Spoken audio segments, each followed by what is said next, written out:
Huge મોટો dome હતો relatives માટે. ત્યાંથી નીકળી અને પછી ડોમમાં ગયા પછી રિલેટિવ્સની જે વાતો સાંભળી, જે એમની તકલીફો સાંભળી, ત્યારે એવું લાગ્યું કે SOPs બનાવવી પડશે, કંઈક ICU માટેનું મેનેજમેન્ટ ફિક્સ કરવું પડશે.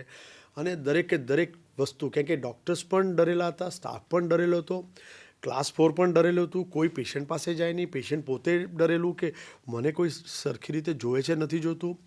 જે રીતે ડોફિંગ થતું, એટલે કે આ વાયરસવાળા એરિયામાંથી બહાર આવી, અને જે રીતે એ સમયે, કેમ કે કોઈ પ્રોટોકોલ કોઈને કાંસી ખબર નહોતી, અને લગભગ 6-7 કલાક પછી એવો વિચાર આવ્યો કે આવી રીતે તો આપણે ઘરે તો નહીં રહી શકીએ.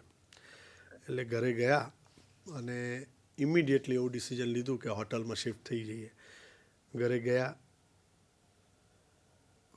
ફેમિલીની સાથે ડિસ્ટન્સમાં ઊભા રહીને વાત કરી કે 2 જોડ કપડાં આપી દો, અને આપણું જે કોઈ બી ઇન્વેસ્ટમેન્ટ છે આવી રીતે છે, ના એમ ગોઈંગ. એટલે લાઈક વેરી ડિફિકલ્ટ સિચ્યુએશન હતી ઘર માટે પણ, કે આવું બધું બોલવું કેમ પડે છે એમ, કે ત્યારે બધાને એવું હતું કે કોવિડમાં તો શું થશે, કે પાછા આવશું કે નહીં આવશું, હોટલમાં રહીશું, ફરીથી ઘરે પાછા આવી શકશું કે સીધા ICUમાં જ જઈશું એમ. એવી પરિસ્થિતિની અંદર રાત્રે એમ કહીશ કે 12 વાગે અમે લોકો હોટલમાં ચેક ઇન કર્યું કે હવે તો જ્યારે બધું સરખું થશે ને ત્યારે જ પાછા આવશું, અને આવવાનું હશે તો આવશું, નહીં તો જે થશે તે ખરી. એ પરિસ્થિતિની અંદર રાત્રે ચેક ઇન કર્યું હોટલમાં, અને લગભગ એમ કહીશ કે 2.5 મહિના જેવું અમે હોટલમાં જ રહ્યા. ત્યાં જ હતી નજીકમાં જ, એટલે શું ઇઝી પડે, હોસ્પિટલ જાઓ અને પણ ઘરે આગળ થઈને નીકળવાનું, દોરડીની અંદર કંઈક વસ્તુ આવે લેવાની હોય તો લઈને પછી આગળ જતા રહેવાનું.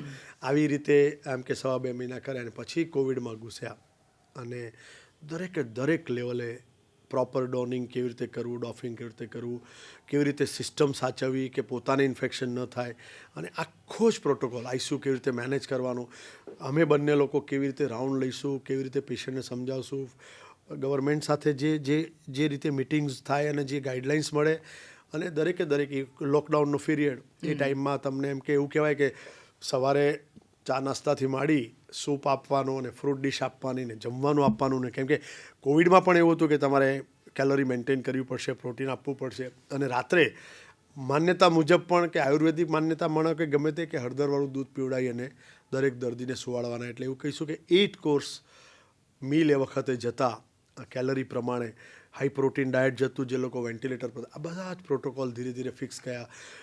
એડમિશન અને ડિસ્ચાર્જના પ્રોટોકોલ આવ્યા. પહેલાં એવું હતું કે ડિસ્ચાર્જ ક્યારે કરવા કોઈને ખબર નહીં, લોકો 12-15 દિવસ રહેતા, 12 લોકડાઉન હોય, પેશન્ટ વધ્યા કરે, બસીસ ભરીને પેશન્ટ આવતા એ વખતે.